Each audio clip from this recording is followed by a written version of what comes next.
করা যায়, কিন্তু আমাদের ভাগ্যের পরিবর্তন হয় না, আমাদেরকে রাস্তাতেই থাকতে হয়।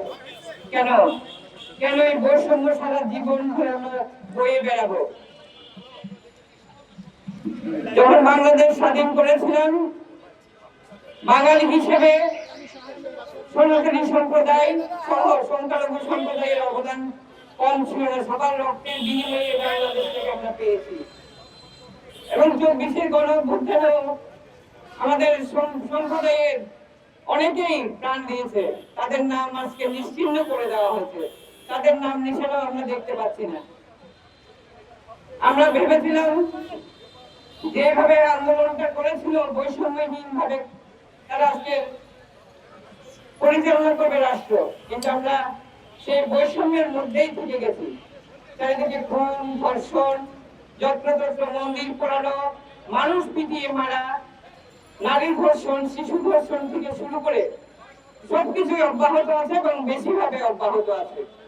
আমরা চাই নতুন সরকার এসছে, তাদের প্রতি আমাদের নতুন রাষ্ট্র, আমরা চাই এই রাষ্ট্রের মাধ্যমে বাংলাদেশ থেকে আবারও যেন সোনার বাংলায় পরিণত করতে পারি এবং আমরা যেন নিরাপদে বাংলাদেশের মাটিতে অবস্থান করতে পারি।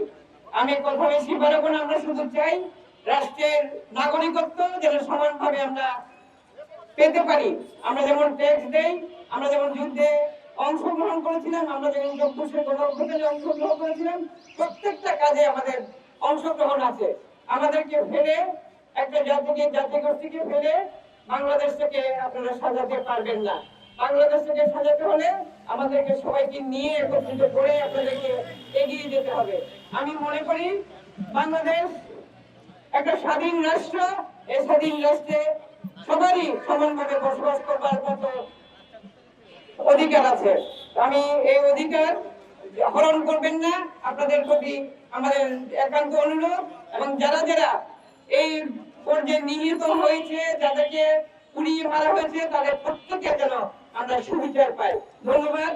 আজকে এই অনুষ্ঠান আয়োজনের জন্য যারা এসছেন তাদের সবাইকে আমার পক্ষ থেকে শুভকামনা জানাচ্ছি। মিডিয়া সহ যারা যারা আছেন তাদের সবাইকে আমার শুভকামনা জানাচ্ছি।